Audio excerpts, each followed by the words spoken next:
আজকে সানডে আর সানডে মানে সবার বাড়িতে কিছু না কিছু স্পেশাল রান্না হবেই। আসলে মার যদি কোনোদিন পূজা করতে একটু দেরি হয়ে যায় তাহলে ব্রেকফাস্টটা আমিই বানিয়ে নিই। আজকেও সেরকমই হলো, তাই সকাল সকাল নেমে পড়েছিলাম রান্না করতে। আর এই সবজি অবশ্যই আমি কাটিনি, অ্যাকচুয়ালি দিদা সব আগেই কেটে রেখেছিল। আমার কাজ ছিল শুধু রান্না করা। আর এই তো আমার ঘুগনি অলমোস্ট রেডি। আরেক পাশে বাবার জন্য ডালিয়াও বানাচ্ছিলাম, কারণ বাবা ঘুগনি খায় না। আর রান্না করতে গিয়ে জামাতে পুরো দাগ লেগে গেল। জানি না ভালো কাজ করতে গেলে আমার সাথে কেন এমন কাণ্ড হয়ে যায়।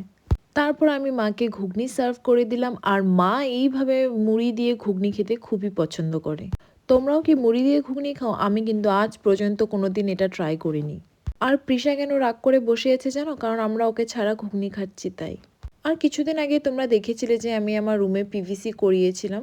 আমি প্রথমে হোয়াইট কালার চুজ করেছিলাম, কিন্তু সেটা আসতে অনেক দেরি হবে বলে শেষ পর্যন্ত আমি এই কালারটা ফাইনাল করি। আসলে এটাও আমার রুমের সাথে ভালোই ম্যাচ করছিল, যদিও হোয়াইট কালারটা হলে হয়তো আরো বেশি ভালো লাগতো।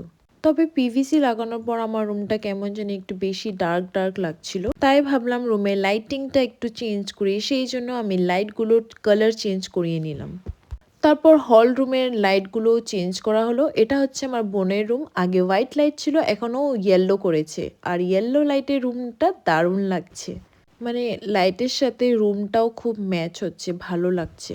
তারপর আসা যাক দিদির রুমে। দিদির রুম আবার উল্টো ঘটনা, আগে ইয়েলো ছিল আর এখন হোয়াইট করেছে। আর অনেস্টলি দিদির রুমটাও খুব সুন্দর লাগছে, অ্যাকচুয়ালি হোয়াইট কালারে খুব ব্রাইট লাগছিল রুমটা। তারপর আমি প্রিশাকে বললাম নিচে নেমে আসো, ও স্ট্রেট বলে দিল আমি যাব না। আমাদের সামনের ঘরটা আগে দেখতে এমন ছিল, তারপর রেনোভেশনের পর জায়গাটার লুকই বদলে গেছে। এখন দেখতে খুবই সুন্দর লাগে। তবে সেখানেও কিছু লাইট খারাপ হয়ে গেছিল, তাই আঙ্কেলরা সেগুলোও চেঞ্জ করে দিয়েছে। পুরো বাড়িটা একদম নতুন নতুন লাগছে দেখতে। আর প্রিশা হঠাৎ এত আদর করছে কেন জানো? কারণ আমি ওকে প্রমিস করেছিলাম যে আজ পিৎজা খাওয়াবো, তাই আমাকে এত আদর করছে। তো শুভঙ্করদা চলে এসেছে, এদিকে বোনও রেডি, আর বাবাও আমাদের সাথে যাচ্ছে। অ্যাকচুয়ালি বাবা যাচ্ছিল বাবার বিপিটা চেক করাতে।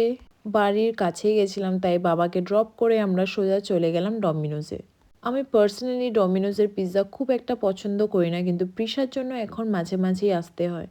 আর এখানে ঢোকার পর থেকে ওর দুষ্টুমি স্টার্ট। সেইখানে মিউজিক বাজছিল আর ও নিজের মাকে ফোর্স করছিল ডান্স করার জন্য, কিন্তু দিদি ভাই গেল না, তাই ও একাই ডান্স করতে নেমে পড়লো।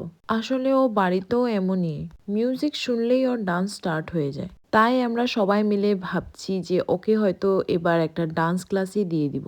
এর মধ্যেই আমাদের পিৎজাও চলে আসলো।